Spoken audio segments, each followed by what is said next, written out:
ओम श्री अष्टलक्ष्म्यै नमः। धनतेरस को धन त्रयोदशी भी कहते हैं।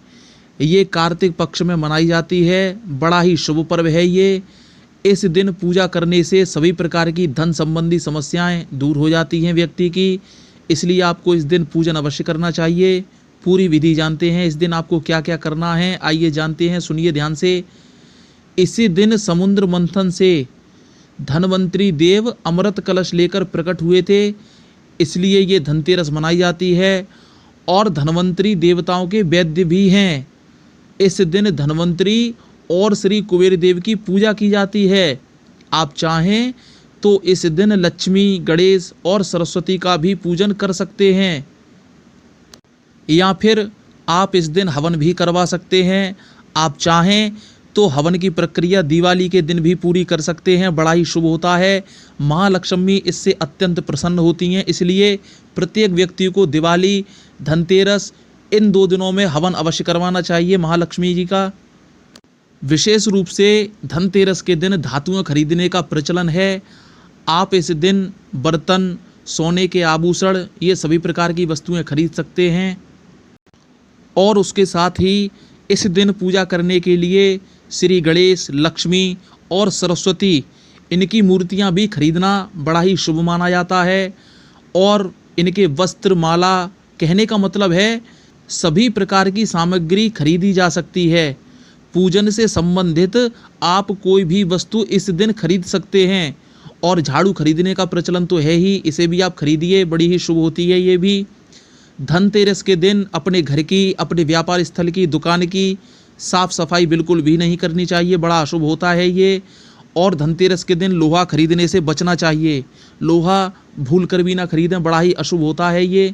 आप पे माँ लक्ष्मी की कृपा बनी रहे, पूरे वर्ष भर आपके व्यापार में वृद्धि होती रहे। इस दिन किसी ज़रूरतमंद को या गरीब को कुछ ना कुछ दान अवश्य दें, या फिर आप उसकी ज़रूरत के अनुसार भी कुछ ना कुछ अवश्य दे सकते हैं।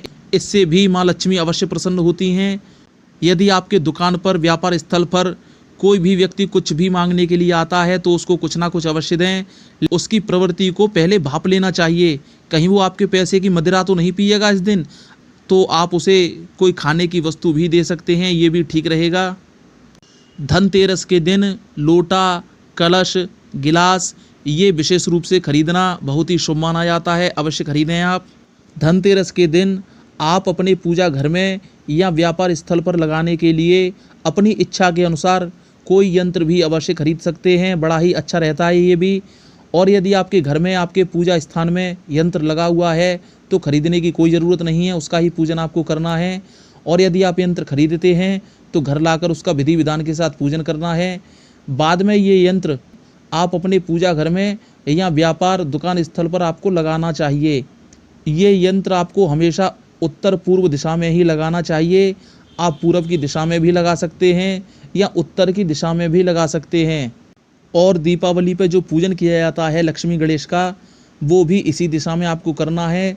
अन्य दिशा में यदि आप पूजन करते हैं तो हो सकता है माँ लक्ष्मी आपसे प्रसन्न ना हो, इसलिए आपको माँ लक्ष्मी का पूजन उत्तर पूर्व के कोने में या उत्तर दिशा में या पूर्व दिशा में, इन्हीं दिशाओं में से किसी एक दिशा में इन सब का पूजन करना है।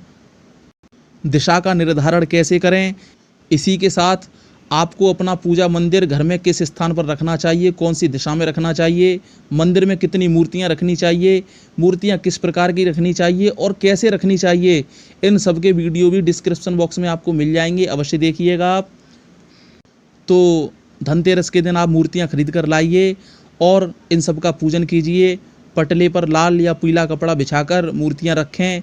घी का दीपक जलाना है आपको। धूप, दीप, पुष्प, नैवेद्य, अक्षत इन सभी वस्तुओं से इनका पूजन करना है। आपको पूजा स्थान में कलश भी भरकर अवश्य रखना है। कलश के ऊपर आप त्रिदेवों यानी कि ब्रह्मा, विष्णु, महेश इनका भी नाम लेकर पूजन करना है।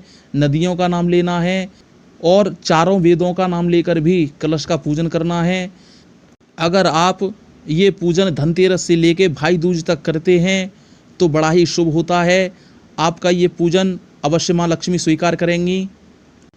धनतेरस से लेके भाई दूज तक आप चाहें तो ये मंत्र भी जप सकते हैं, या फिर धनतेरस के दिन, दीपावली के दिन या छोटी दिवाली के दिन इनमें से भी किसी भी दिन आप ये मंत्र जप सकते हैं। कौन सा मंत्र है सुनिए। कुबेर जी का मंत्र है ओम ह्रीम कुबेराय नमः।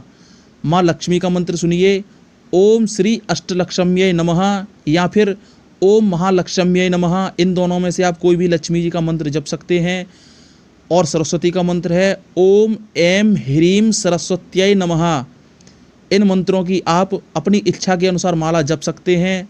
इससे आपको अवश्य ही लाभ होता है। माला जपने के बाद आपका जब मंत्र पूर्ण हो जाए तो आपको हाथ में जल लेना है और कहें हे माँ भगवती, जिसका भी आप मंत्र जपें उसके ही बारे में आपको बोलना है। हे कुबेर भगवान या फिर हे श्री माँ लक्ष्मी, ये हमने आपका मंत्र जपा, इसका जाप हम आपको समर्पित करते हैं। ऐसा कह के हाथ का जल अपने ज़मीन पर छोड़ दीजिए, तभी आपका जप सार्थक होता है। उससे पहले आपका ये मंत्र मान्य नहीं किया जाएगा। चैनल को सब्सक्राइब कर लेना, ये वीडियो सभी को शेयर करें जिससे कि सभी लोग लाभान्वित हो सकें। ओम शांताकारं भुजगशयनं पद्मनाभं सुरेशं विश्वाधारं गगनसदृशं मेघवर्णं शुभांगं लक्ष्मीकान्तं कमलनयनं योगभृद्यानगम्यं वन्दे विष्णुमभयहरं सर्वलोकैकनाथम्।